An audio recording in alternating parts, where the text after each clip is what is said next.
Bonjour à tous, bienvenue sur notre chaîne, bienvenue sur notre leçon numéro 9, je crois. Mon nom est Issa Ngoui, je suis enseignant dans plusieurs universités et je suis aussi euh, instructeur Cisco, CompTIA, IBM et tant d'autres, Microsoft et tant d'autres.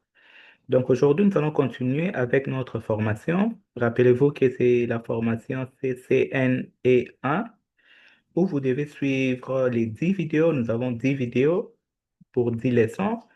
Ces vidéos sont pratiques. Vous aurez besoin de pratiquer en suivant directement nos vidéos. Et ce que vous devez faire aussi, si vous avez besoin d'avoir votre registration, soit votre enrôlement, vous devez me contacter. Mon numéro WhatsApp est en bas et mon email adresse. Mais quand vous me contactez en utilisant mon numéro WhatsApp, c'est beaucoup plus rapide. Donc, vous aurez l'accès aux plateformes, aux cours CCNE1 et vous pouvez faire des examens partout où vous êtes et être certifié en CCNA1 avant d'évoluer vers 2 et CCNA3. Et sans plus tarder, aujourd'hui, nous allons parler sur ce que nous appelons les modèles OSI. Donc, je vais essayer de partager mon écran. Donc, nous allons parler sur ce que nous appelons les modèles OSI. Ouais, mon document.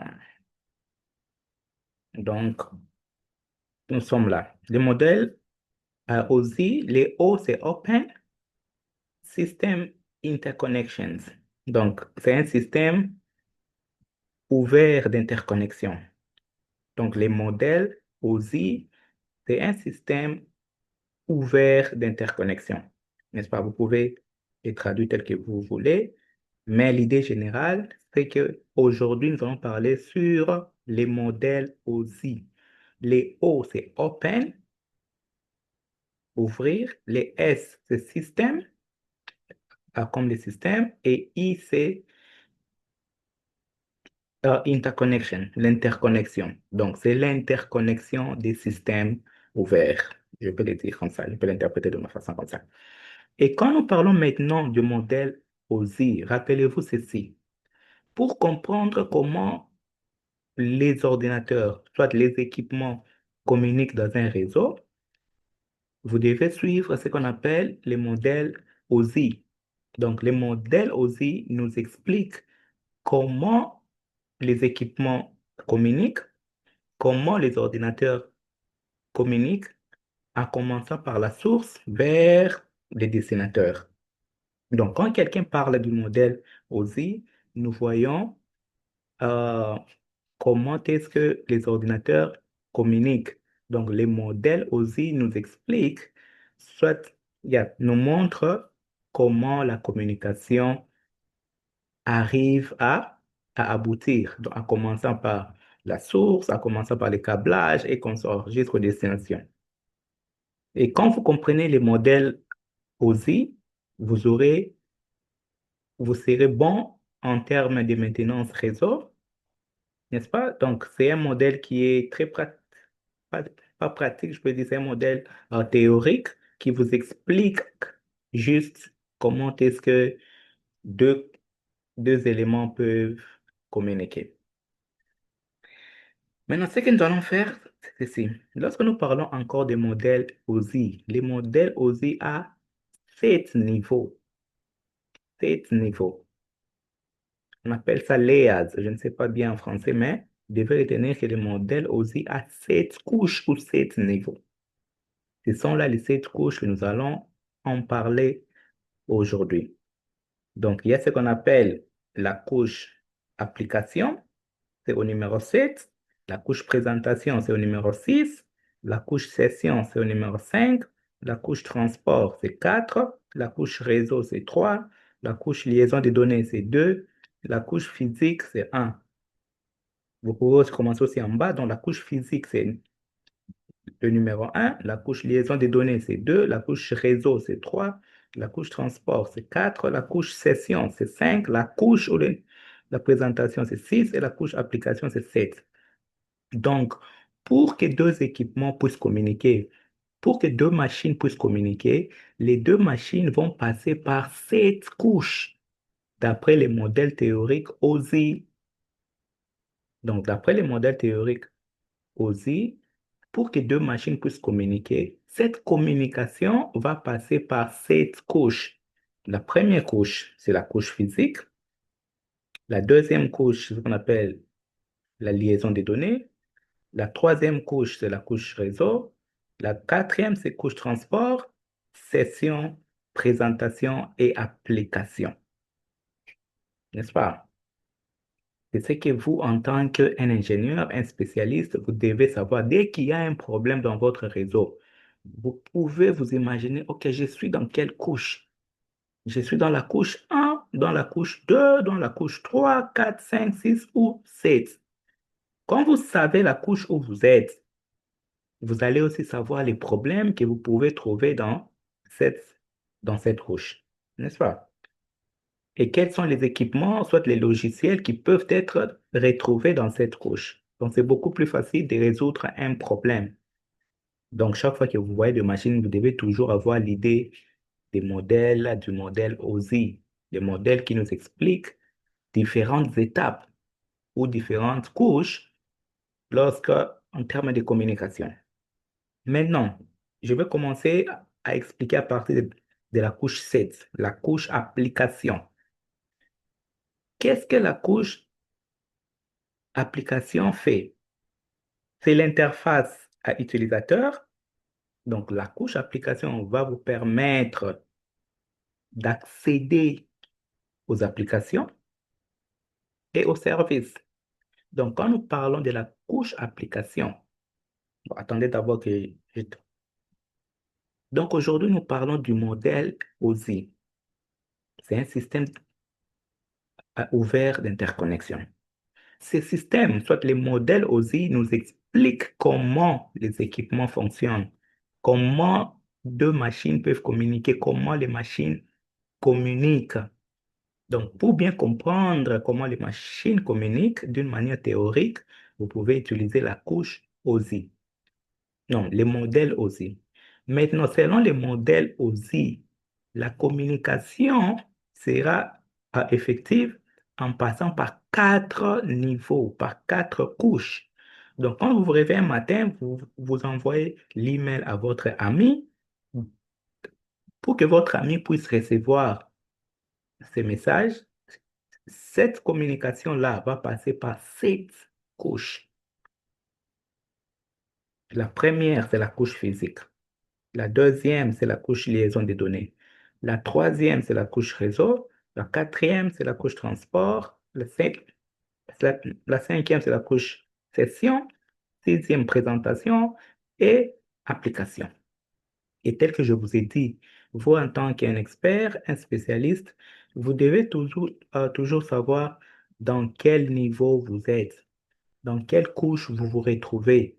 Parce que quand vous savez, dès qu'il y a un problème dans votre réseau, si vous savez dans quelle couche vous êtes, vous allez savoir la signification de cette couche, vous allez savoir les équipements qui peuvent être trouvés dans cette couche, quels sont les logiciels dans cette couche, quels sont les protocoles dans cette couche. Donc, c'est beaucoup plus facile pour la maintenance de vos réseaux, n'est-ce pas? Je vais encore partager mon écran et nous allons revenir ici. Donc, j'ai dit que nous sommes au niveau de l'application. Je vais commencer à expliquer à partir de la couche application. La couche application, la fonction de la couche application, c'est de nous aider à accéder aux applications et aux services réseau. Point barre. L'interface, soit l'accès aux services et aux applications réseau. C'est ça le travail de la couche application.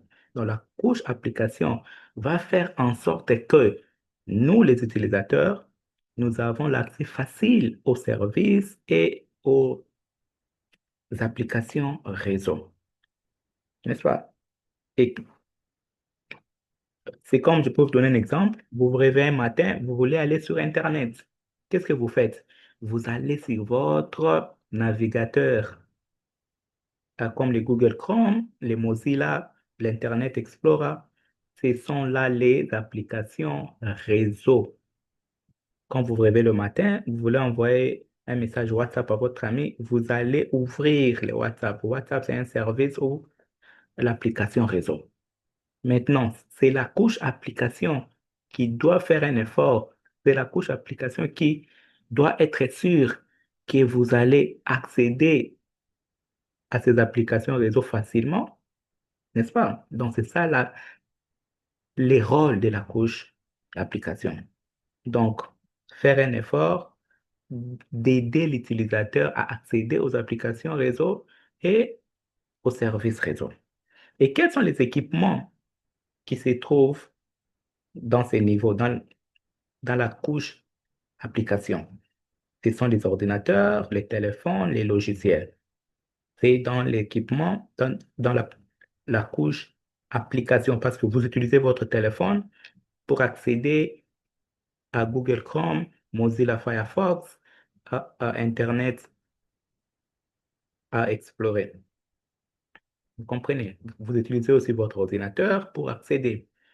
Maintenant, quels sont les protocoles courants, les protocoles qui sont utilisés dans la couche application? C'est comme les HTTP, les FTP, les SMTP, les DNS, les Telnet. N'est-ce pas? Ce sont là les protocoles que vous pouvez trouver dans la couche application. Ce sont les protocoles, soit l'ensemble des règles qui fonctionnent dans cette couche. N'est-ce pas? Donc, vous avez les équipements dans la couche application et vous connaissez aussi les protocoles, soit des petits programmes ou des petits programmes ou l'ensemble des règles pour faire un travail précis, mais dans la couche d'application. Maintenant, quand vous accédez à Google Chrome, qu'est-ce que vous faites? Vous pouvez commencer à effectuer vos recherches, vous pouvez commencer à taper, n'est-ce pas? Maintenant, il y a une couche qui doit faire en sorte que vous allez bien taper vos messages, vous allez bien coder vos messages, soit chiffrer et compresser vos messages.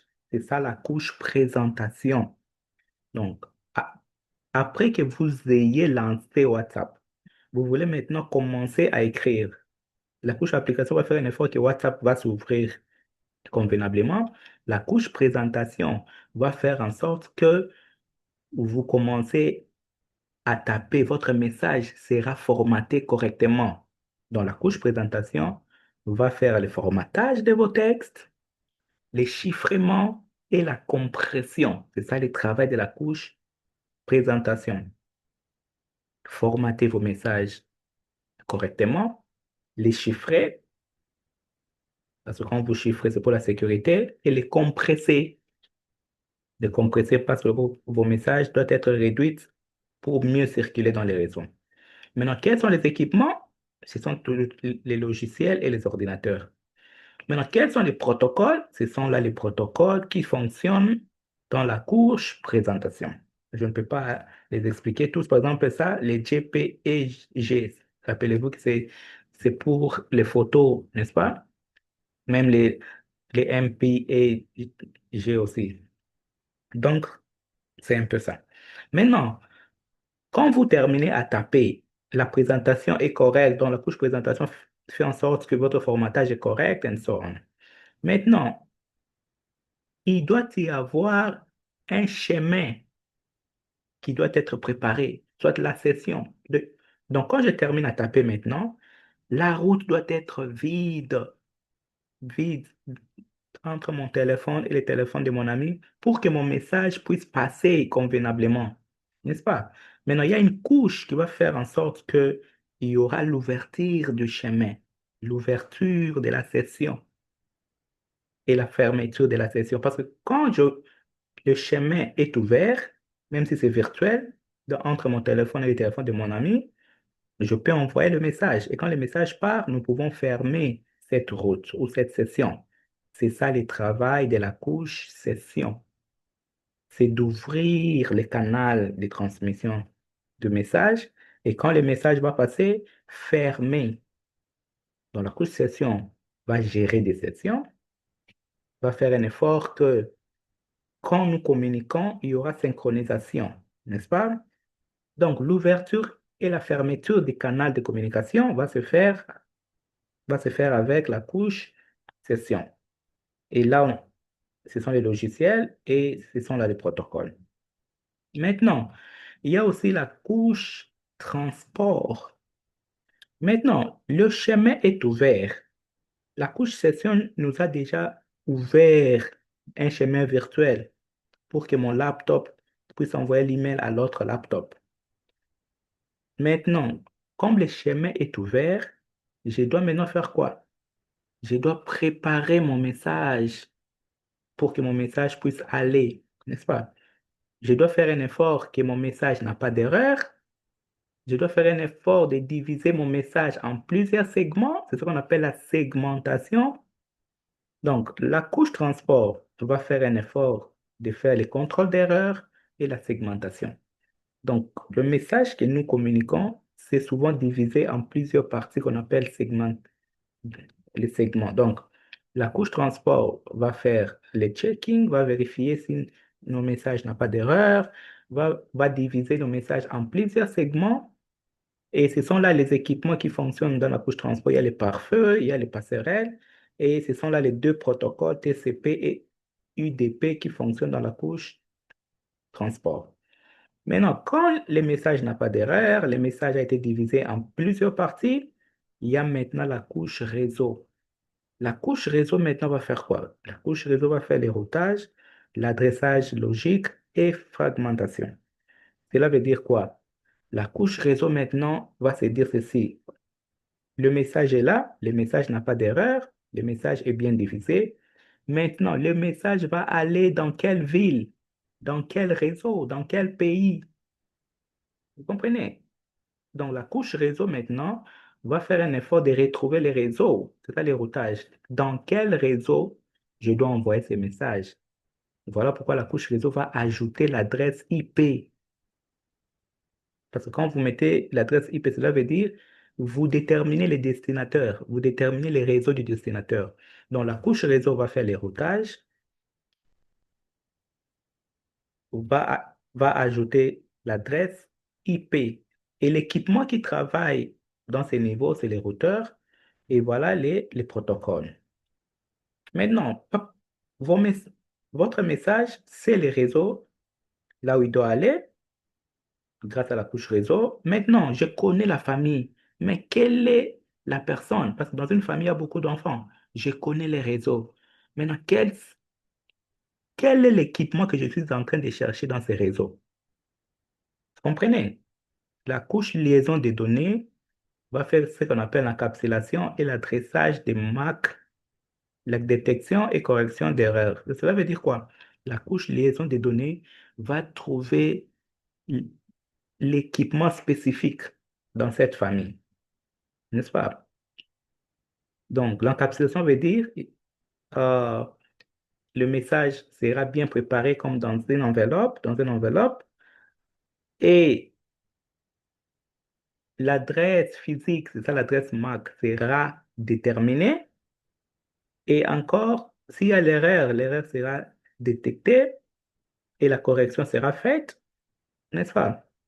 Et les équipements qui travaillent dans la couche liaison des données, ce sont les switches, les ponts, les cartes réseau, et ce sont là les protocoles. Maintenant, je connais les réseaux que je parle, je connais la famille, je connais les noms de l'enfant, l'adresse physique, le MAC adresse, ça. Je connais même les noms de la personne dans cet réseau qui doit recevoir mon message. Maintenant, je dois transformer mon message. Mon message va aller en utilisant quel type de transmission, n'est-ce pas? Donc, c'est la transmission des bits sous quelle forme? Électrique, optique ou radio? Et là, ce sont les équipements comme les câblages, les commutateurs, les répéteurs et consorts. Non, les concentrateurs, c'est ça les hubs. Les concentrateurs, les répéteurs et les connecteurs. Donc, si nous voulons synthétiser, vous devez retenir ceci. Ne retenez pas beaucoup de choses parce que à ce moment, si vous n'avez pas besoin de ça, ce sont des modèles théoriques, ça vous aide juste de comprendre comment les réseaux fonctionnent. soit comment la communication se passe.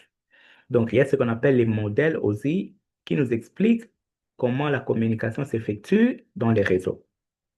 Maintenant, le modèle aussi c'est un modèle théorique et ce modèle a 7 couches. Il y a la couche application.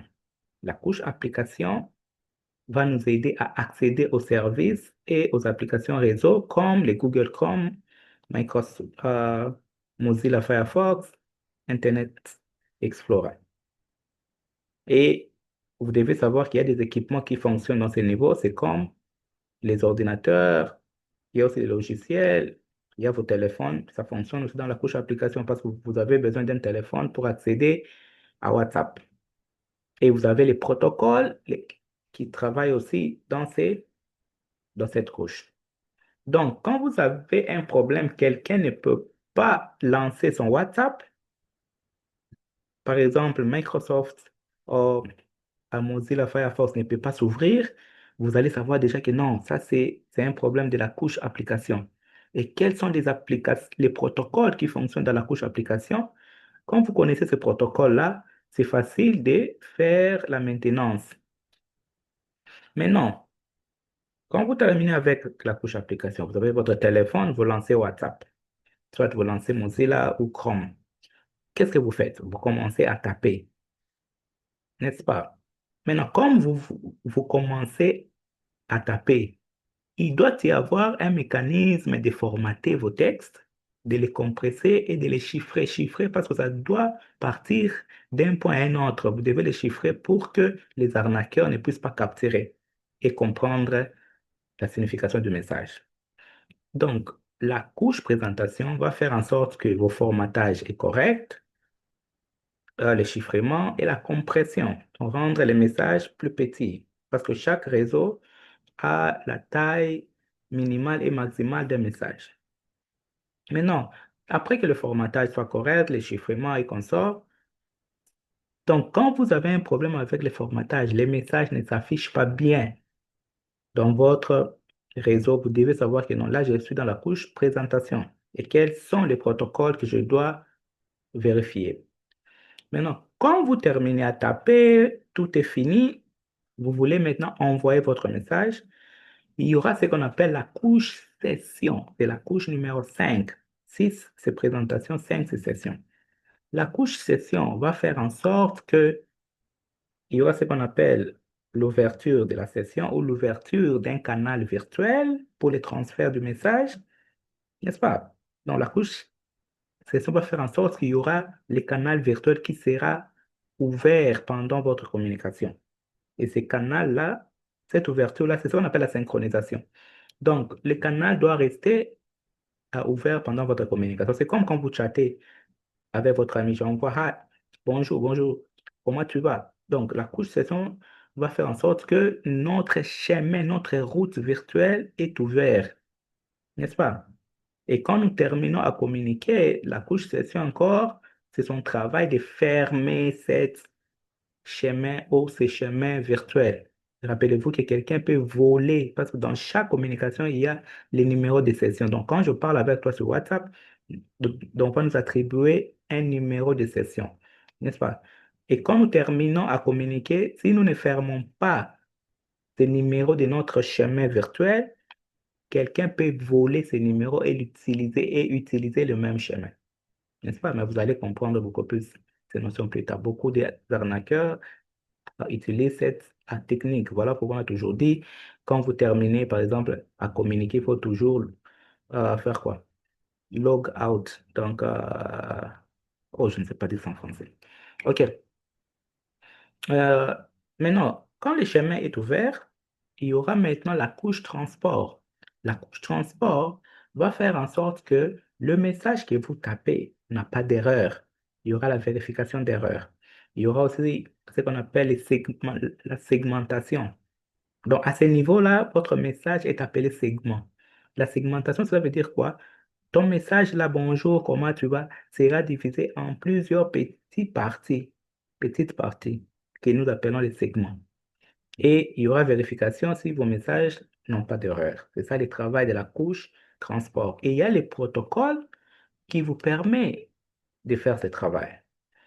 Maintenant, quand vous terminez cela, il y a ce qu'on appelle la couche réseau. Maintenant, j'ai segmenté mon message. Maintenant, je dois envoyer mon message. Maintenant, mon message va aller où? Je vais cliquer sur Send, sur Envoyer. Ça va aller où? La couche réseau va déterminer les réseaux que mon message va aller en ajoutant l'adresse IP du réseau. N'est-ce pas? C'est ça le travail de la couche réseau, c'est ça le routage. Trouver les réseaux que mon message appartient et transmettre le message. Maintenant, comme je connais déjà les réseaux que mon message doit aller, je connais la famille que je dois aller envoyer mon enveloppe, mais je ne connais pas la personne. Je ne connais pas l'ordinateur en question ou le téléphone en question. C'est comme si vous êtes en Belgique, vous envoyez votre message au Congo. La couche réseau va savoir que ces messages ici, ces réseaux ici à partir de l'adresse IP, ces réseaux, cette famille est au Congo, par exemple à Kinshasa, dans tel bâtiment et dans tel bâtiment, soit dans telle entreprise. Mais la couche réseau ne saura pas quelle est la personne dans ces réseaux-là qui doit recevoir ces messages. Là maintenant, c'est le travail de la couche liaison des données. La couche liaison des données va faire ce travail-là. Rappelez-vous que nos téléphones, nos laptops, nos ordinateurs a un numéro unique. Ce numéro unique, c'est l'adresse physique. Donc, l'adresse physique, vous l'appelez aussi MAC adresse, l'adresse MAC. Maintenant, la couche liaison des données va travailler avec l'adresse MAC ou l'adresse physique pour trouver ma machine ou mon téléphone. C'est comme ça que, donc, il n'y a pas de magie. Vous pouvez vous demander, mais comment j'envoie un message à Paris? Mais ça arrive directement chez la personne. C'est ça le processus, n'est-ce pas? Et la couche liaison des données aussi va essayer aussi de détecter s'il y a des erreurs dans les messages, n'est-ce pas? Et s'il y a des erreurs, la couche liaison des données peut tenter de les réparer. Maintenant, le message connaît les réseaux là où il doit partir. Le message connaît l'équipement qu'il doit recevoir. Maintenant, quel est le moyen de transmission? Vous allez utiliser les câbles Ethernet, soit vous allez utiliser la fibre optique et quels sont les connecteurs réseau que vous allez utiliser. Là, c'est le travail de la couche physique. Maintenant, là, c'est au niveau de l'envoyeur, soit la source. Maintenant, quand je clique, mon message va partir. Quand mon message va partir chez le destinateur va faire quoi? Le destinateur, là, ça commence maintenant au niveau du couche physique. Ça commence à monter jusqu'à ce que le message va s'ouvrir, n'est-ce pas? Donc, au niveau de celui qui envoie, lui commence par l'application, la couche la plus haute, jusqu'à la couche la plus basse. Mais celui qui reçoit, ça commence par la couche physique. Les messages arrivent peut-être en utilisant les câblages et ça monte jusqu'à l'application, n'est-ce pas? OK. Ça, c'était juste euh, la synthèse pour que vous puissiez comprendre ce que nous appelons les modèles OSI. Je ne sais pas combien de minutes que nous avons fait, si c'est important pour moi d'enchaîner avec la pratique. Mais je crois que c'est pas bon pour moi d'enchaîner. Je vais laisser cette leçon un peu courte, mais comme j'aime toujours faire la pratique, essayons un peu de pratiquer un peu, mais pas sur les modèles aussi. Mais nous allons faire d'autres choses, mais je vais aussi réexpliquer sur les modèles aussi. Donc, nous allons voir quelques commandes de base. Donc, nous sommes là. Je vérifie d'abord si j'ai déjà partagé.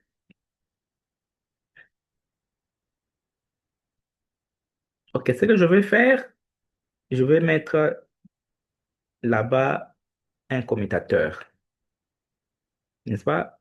Je peux mettre deux pour que le même commande, nous allons faire ici, on peut aussi le faire là-bas pour que vous puissiez mieux comprendre. J'aurai besoin ici d'un ordinateur.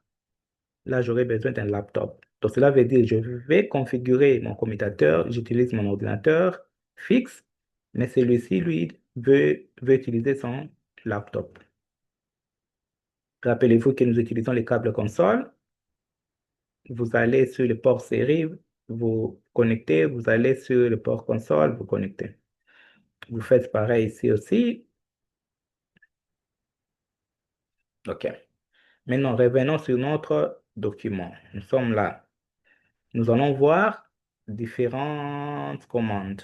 Nous allons taper la commande enable. Cette commande ici va nous aider à passer du mode utilisateur au mode privilégié. Donc, la commande ici va nous aider à sortir du mode utilisateur vers le mode privilégié, c'est-à-dire l'accès avancé aux commandes. Nous allons faire ça. Je viens là-bas, je clique sur l'ordinateur, je pars sur desktop, je pars sur terminal, OK, et puis je vais cliquer sur entrée.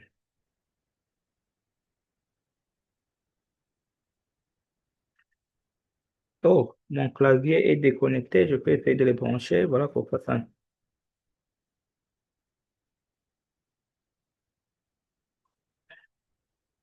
OK, je type la commande, et puis, donc là, je sors du mode utilisateur vers le mode privilégié. Je peux faire pareil, je viens sur le laptop, vous allez sur desktop, terminal, vous cliquez sur OK, vous pressez entrée, et puis vous tapez la même commande. Et juste, je vous montre comment sortir du mode utilisateur vers le mode à privilégier. Maintenant, nous sommes là. Maintenant, nous allons voir comment sortir du mode privilégié vers le mode de configuration globale. Donc, nous allons sortir du mode privilégié vers le mode de configuration globale. Et la commande, c'est quoi? C'est configure terminal. Donc, nous allons faire ça. Vous allez là-bas encore, terminal, OK. Vous tapez configure terminal. Vous faites de même sur le laptop encore, configure terminal. Je le fais deux fois pour que vous puissiez mieux comprendre encore. N'est-ce pas? Donc, nous avons vu comment sortir du mode utilisateur vers le mode privilégié. La commande, c'est enable. Et comment sortir du mode privilégié vers le mode de configuration globale. La commande, c'est configure terminal. Nous sommes ici. Maintenant, nous allons voir comment changer les noms du switch. Rappelez-vous que vous, en tant qu'un expert, quand vous donnez les noms aux équipements réseau, même à vos propres machines, les noms doivent avoir toujours une signification. Les noms doivent toujours vous rappeler la localisation de l'équipement, les systèmes qui est installé et consorts. Vous ne pouvez pas donner les noms que vous voulez. Les noms doivent être significatifs. Maintenant, pour donner les noms à votre switch routeur, la commande c'est host name nom. Donc, vous venez là-bas encore, host name, je vais donner le nom switch niveau 1. Ça, c'est mon nom. Vous pouvez aussi mettre votre propre nom. Donc, la commande, c'est host name et puis vous mettez les noms que vous voulez. Quand vous terminez, entrez. Vous faites pareil sur les laptops encore. Host name. Oh, je peux dire commutateur niveau 1. Donc, vous allez même voir ça ici, ça va changer là-bas. OK, nous sommes là. Accéder à l'interface vilaine 1. L'interface de gestion par défaut du switch. Rappelez-vous que vous pouvez gérer votre switch ou votre commutateur à distance. Maintenant, comment l'accéder à distance? Votre commutateur doit avoir l'adresse IP. Généralement, les commutateurs n'utilisent pas l'adresse IP, spécialement les commutateurs de la couche 2, la couche liaison des données, n'utilisent pas les adresses IP. Ça utilise les adresses physiques ou les adresses MAC. Donc, les commutateurs par défaut utilisent les commutateurs de la couche 2, la couche liaison des données, n'utilisent pas l'adresse IP. Les commutateurs utilisent l'adresse physique ou l'adresse MAC pour faciliter la communication. Donc, quand nous sommes connectés en utilisant les commutateurs, spécialement de la couche 2, parce qu'il y a les commutateurs de la couche 2 et les commutateurs de la couche 3, que nous allons voir plus tard, ou 4 de la couche 4. Donc, quand nous nous connectons en utilisant les commutateurs, les commutateurs vont permettre nos communications en utilisant nos adresses physiques, soit nos adresses MAC, n'est-ce pas? Mais les adresses physiques ne peuvent pas nous permettre d'accéder aux commutateurs à distance. Nous avons besoin de l'adresse IP. Maintenant, comment donner au commutateur l'adresse IP? Parce que le commutateur ne prend pas les ports sur les commutateurs ne prennent pas l'adresse IP. N'est-ce pas? D'où alors nous aurons besoin d'un port virtuel. Donc, il faut un port virtuel au commutateur pour faciliter la gestion. Donc, nous allons aller au port virtuel. Par défaut, c'est le port virtuel 1 et nous allons donner l'adresse IP à ce port virtuel. N'est-ce pas? Donc, nous sommes là. Par exemple, là, je vais donner l'adresse IP à mon commutateur, mais en utilisant l'interface virtuelle, pas physique, soit en utilisant les ports virtuels. Je pars encore là-bas, à terminal. Et vous allez taper interface VLAN, réseau virtuel. Ouais. VLAN 1. Donc, cela veut dire que vous voulez aller dans les ports virtuels ou l'interface virtuelle. Maintenant, nous allons donner l'adresse IP.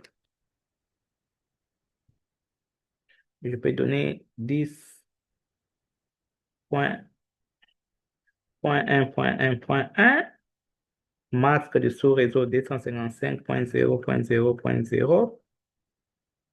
Donc, c'est comme ça qu'il faut donner l'adresse IP au port virtuel du commutateur pour nous permettre de l'accéder à distance. Je fais pareil avec le laptop. Je le répète 2 fois pour que vous puissiez pratiquer 2 fois. Vous faites pareil. Interface VLAN 1. Je peux prendre le 192.168.1.1. Ça, c'est l'adresse de classe C. Le masque de sous-réseau. Et ça, je n'ai pas encore bien expliqué sur le masque de sous-réseau, mais notre dernière vidéo, je peux répondre. Donc, c'est comme ça qu'il faut accéder, c'est comme ça qu'il faut donner l'adresse IP à votre port virtuel pour l'accès à distance. OK.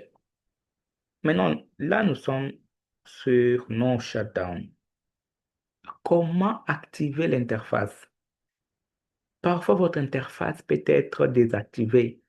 Votre port, par exemple, le port 1, port 2 peut être désactivé. Donc, c'est off. Même si je branche, rien ne va se passer parce que le port est désactivé.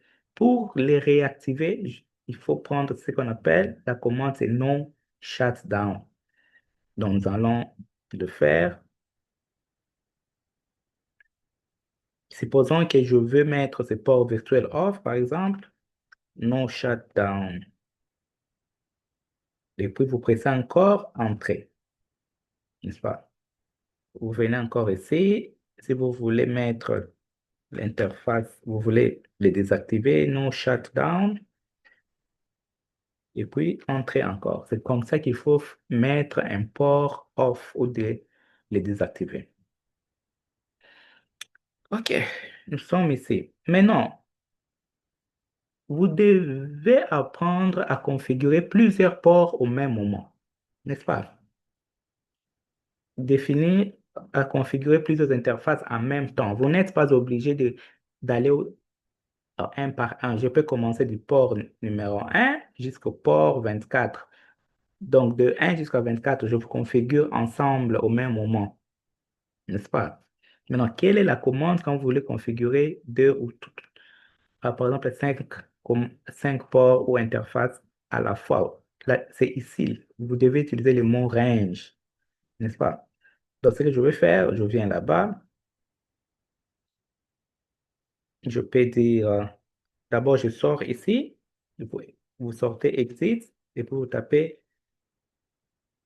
à interface, range, n'est-ce pas? Je peux mettre là-bas 24. Donc là, tout ce que je vais taper en bas, ça, ça va aller sur tous ces 24 ports, de 1 jusqu'à 24. Je peux reprendre encore ici. Donc, je vais configurer les 24 ports à la fois. Je sors d'abord parce que je suis dans l'interface virtuelle. Maintenant, je tape interface, range, par exemple 0,2, par exemple jusqu'à 10. Donc, c'est comme ça qu'il faut configurer plusieurs ports à la fois. Mais vous pouvez aussi mettre aussi euh, la virgule, par exemple, F est 0,2 virgule, n'est-ce pas? Ça peut aussi fonctionner comme ça. OK. Maintenant, si vous voulez définir un port pour que ce port-là ne soit qu'utilisé pour brancher les ordinateurs, les imprimantes et les caméras, vous pouvez utiliser cette commande, switch port mode access. Cela veut dire vous forcez ces ports à ne que prendre l'ordinateur, l'imprimante, les caméras. Donc, vous les forcez à ne que connecter les, les ordinateurs, les imprimantes ou les caméras et autres. Donc, comment le faire? Vous venez là-bas. Donc, je peux dire tous ces 24 ports. Votre mode, c'est access. Donc, cela veut dire ces ports ne seront qu'utilisés pour brancher les ordinateurs, les caméras et autres, pas un autre switch, pas un autre commutateur. N'est-ce pas? Vous faites pareil ici, switch port, mode access. Cela veut dire à partir du port 2 jusqu'au port 10, vous serez en mode d'accès. Mode d'accès, cela veut dire on ne peut que vous utiliser pour brancher les machines, les imprimantes et consoles. Pas, pas d'autres réseaux, d'autres commutateurs. OK, nous venons encore ici. Maintenant, il y a la possibilité de définir un mot de passe sécurisé pour le mode privilégié. Rappelez-vous que parfois, les gens vont vouloir accéder à votre commutateur ou votre routeur. Vous pouvez essayer de les bloquer. Je vous bloque pour que vous ne puissiez pas accéder au mode privilégié. Vous pouvez brancher votre câble, vous tapez Enable, mais quand vous arrivez sur le mode privilégié, vous ne pouvez rien faire parce qu'il y a un mot de passe. Et pour mettre ce mot de passe, c'est ça la commande. Enable secret, vous mettez votre mot de passe. Donc, je vais le faire ici. Donc, j'entre là-bas, terminal. J'ai dit, je sors d'abord, enable secret, Cisco 1, 2, 3, X. Donc, cela veut dire quoi? Je mets un mot de passe pour que quand quelqu'un arrive ici, on va demander ce mot de passe ici. Donc, tu peux accéder aux configurations du routeur ou du commutateur, mais quand vous tapez Enable, Vous venez ici, on va vous demander un mot de passe. Et ce mot de passe, c'est ça. Et puis je presse Entrée, n'est-ce pas? Je fais encore ici. Je sors d'abord. Et puis je mets mon mot de passe pour stopper l'accès au mode privilégié. Enable secret. Cisco 234. Yeah. Évoluons. Maintenant, nous sommes ici. Là. Rappelez-vous que votre port physique du commutateur, le port console, vous pouvez aussi mettre un mot de passe pour que quand quelqu'un va venir avec un port console, essayer de brancher, on va demander un mot de passe pour accéder aux configurations, pour accéder au commutateur, n'est-ce pas? Donc, cela vous permet de sécuriser l'accès physique au switch ou au routeur via un câble console. Donc, vous, en tant qu'un expert, il faut toujours mettre un mot de passe pour protéger votre port console du commutateur ou du routeur. Maintenant, comment mettre ce mot de passe? Ce sont là les trois commandes. Vous tapez la ligne, il y a l'espace, console, il y a l'espace 0. Line console 0, c'est ça les noms de votre port console. Et puis, vous mettez password, et puis vous mettez votre propre password, et puis vous dites login. Login, ça veut dire quoi? Vous obligez l'utilisateur à entrer le mot de passe à la connexion. Nous avons, nous, nous allons essayer de le faire. Vous venez là-bas, terminal. Donc, je vais dire ligne console. Donc, j'ai dit au commutateur que je vais aller au port console. Maintenant, quel sera mon password? J'ai dit mon password sera mais Cisco 1, 2, 3, arrobase. Donc, le mot là, password doit être là et ça, c'est votre mot de passe de choix. Maintenant, je dois terminer par dire login. Donc, cela veut dire quoi? Login va permettre un message de pop-up qui va demander le mot de passe. Si vous ne mettez pas login, il n'y aura pas ce pop-up message. Donc, c'est comme ça qu'il faut protéger l'accès physique au port console. Je peux le faire ici aussi. Ligne console 0, c'est ça le port console. Password Cisco 1, 2. Et puis, je dois demander le pop-up login. N'est-ce pas? Nous évoluons. Maintenant, ça, c'était la protection physique. Maintenant, là, c'est comment protéger l'accès virtuel. Rappelez-vous que nous avons dit que vous pouvez aussi accéder au routeur, au switch à distance. Maintenant, comment protéger l'accès à distance? Vous tapez ligne VTY 0 to 4, cela veut dire 5 connexions. Donc, vous permettez à 5 personnes d'accéder simultanément au commutateur ou au routeur. Rappelez-vous que dans votre entreprise, vous n'êtes pas la seule personne, peut-être vous êtes à 5 à 10. Donc, vous pouvez permettre 5 connexions d'accès simultanément au commutateur pour faire la configuration. Et 0 jusqu'à 4, cela veut dire 5 connexions. La première connexion, ça sera ligne VTY, ou VTY0, VTY1, VTY2, VTY3, VTY4. Donc, quand le premier ingénieur va se connecter, donc il sera sur la ligne VTY0.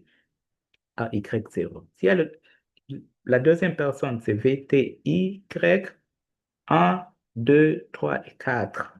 Donc, je peux être en Belgique, j'accède à l'équipement, je fais mes configurations. Vous aussi, vous pouvez être au Cameroun, vous accédez peut-être au Sénégal, au Gabon et consorts. Mais la décision, c'est vous, l'ingénieur, qui doit déterminer combien de connexions simultanées. Maintenant, on va le faire. Je viens là-bas.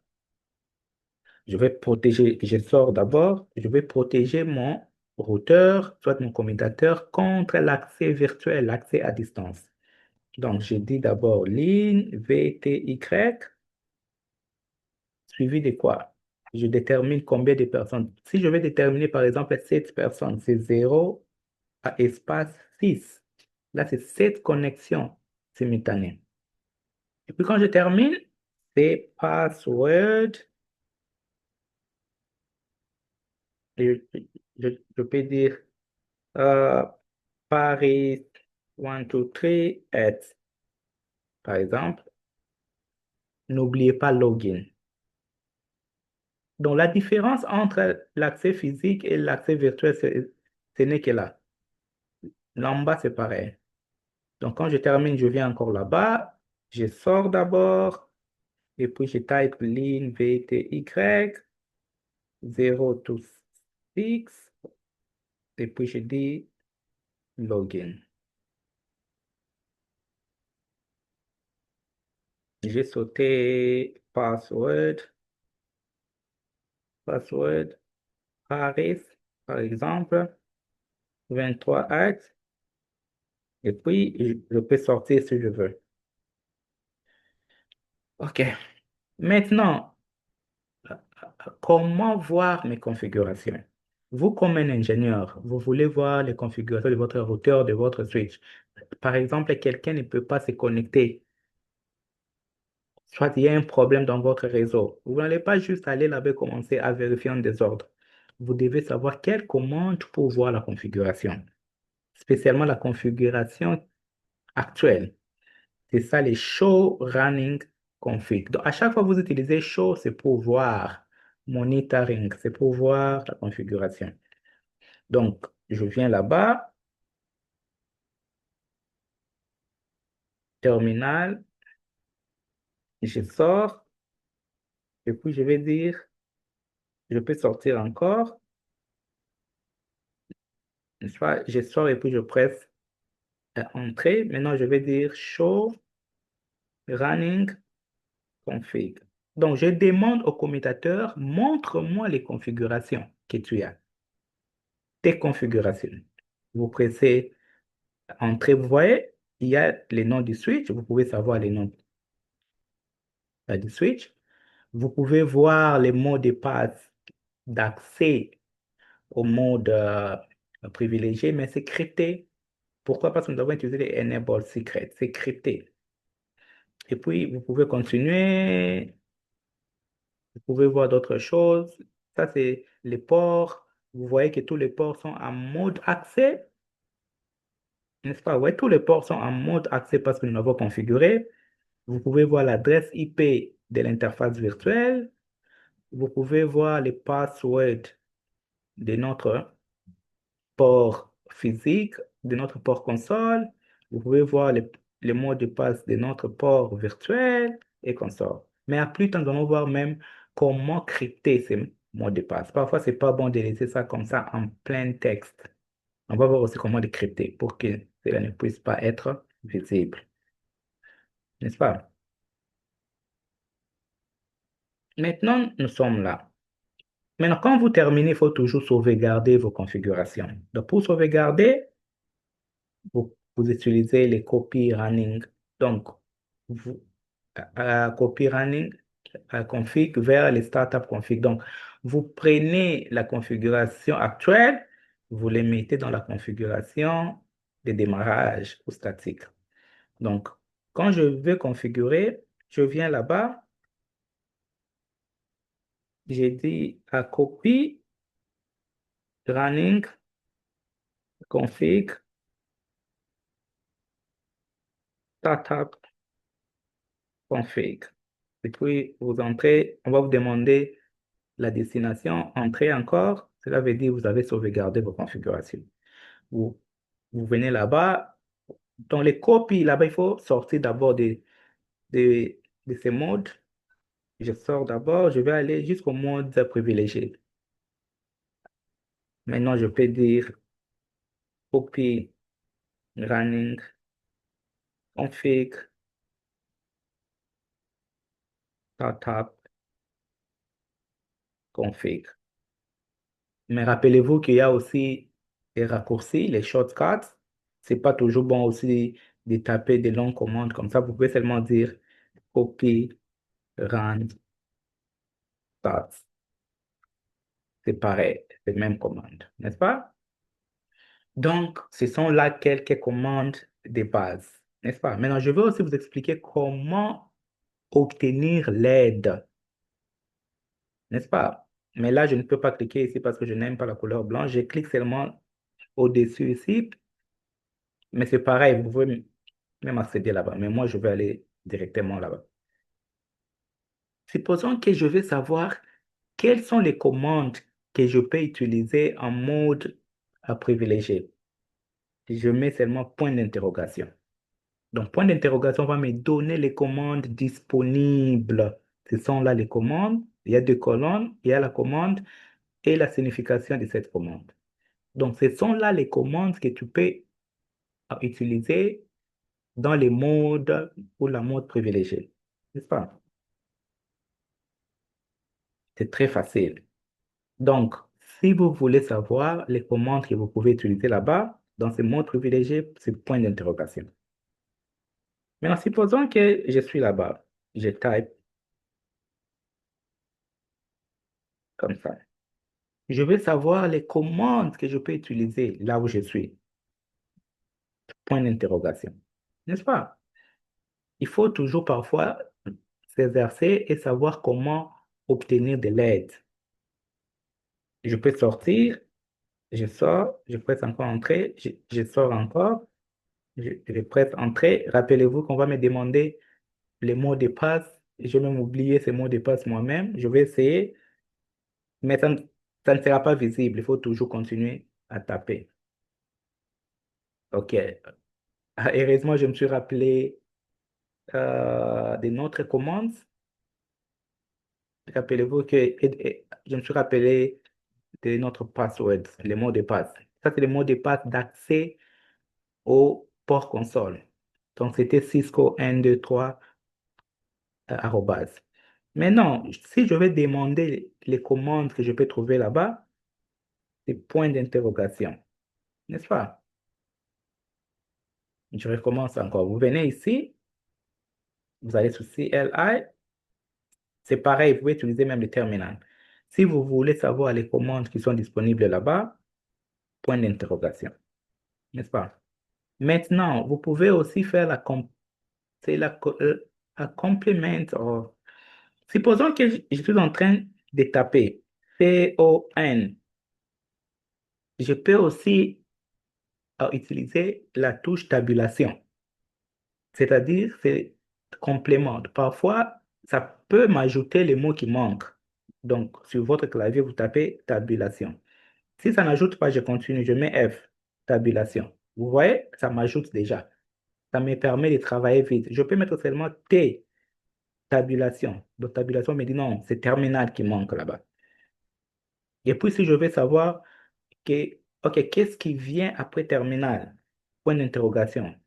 On me dit qu'il n'y a rien. Mais si j'enlève le terminal, je mets, je vais demander, OK, après configure, qu'est-ce qui vient après? Quelles sont les commandes que je peux mettre là-bas encore? Point d'interrogation.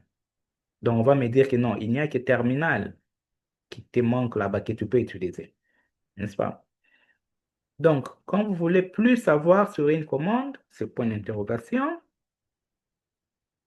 Vous pouvez aussi utiliser la tabulation pour vous aider à compléter la commande, n'est-ce pas? Donc, vous tapez seulement quelque chose et puis vous allez sur tabulation. Ça peut compléter, ça peut vous donner l'ajout. OK. Euh, je crois que c'est la fin de cette leçon. Vous devez pratiquer, pratiquer, pratiquer. C'est comme ça que vous devenez un ingénieur senior. Plus vous apprenez différentes vidéos, différentes leçons, vous devenez plus senior, plus spécialisé, vous devenez un expert. C'est ça les réseaux informatiques. Plus vous connaissez les configurations, plus vous connaissez euh, les architectures, plus vous devenez plus senior. Donc, chaque fois que vous apprenez de leçons, vous allez même sur votre CV, vous changez votre CV et consort. Et rappelez-vous que les réseaux, c'est la base. pour bien travailler comme administrateur réseau, bien travailler comme expert en cybercriminalité, bien travailler comme les cloud ingénieurs et tant d'autres. Beaucoup de gens, ils s'appellent des ingénieurs en cybersécurité, mais ils sont faibles en réseau. Quand tu es faible en réseau, même ta connaissance en cybersécurité sera limitée. Quand tu es faible en réseau, même l'administration réseau sera un problème pour toi. Et rappelez-vous que les réseaux ne vont pas disparaître. Le machine learning peut venir, l'intelligence artificielle peut venir, les réseaux ne disparaîtront pas, n'est-ce pas?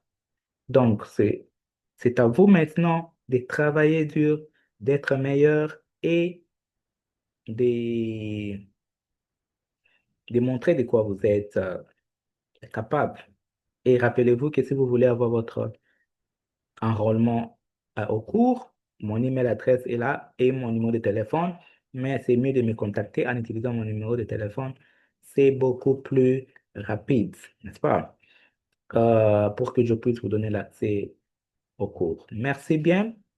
Allez dans les plateformes pour ceux-là qui sont déjà enregistrés. Lisez les cours dans les plateformes aussi petit à petit. Faites des exercices, des interrogations qui sont là-bas. Faites des examens qui sont là-bas jusqu'à l'examen final. Quand vous terminez l'examen final, vous serez certifié et on peut évoluer vers les CCNA 2, CCNA 3. Et puis, nous pouvons faire encore les cours d'administration pour vous permettre de devenir des bons administrateurs réseau. Et quand vous terminez ces cours, il y aura d'autres qui peuvent se spécialiser en cybercriminalité, soit en cloud. Cela ne dépend que de vous. Merci bien et à la prochaine.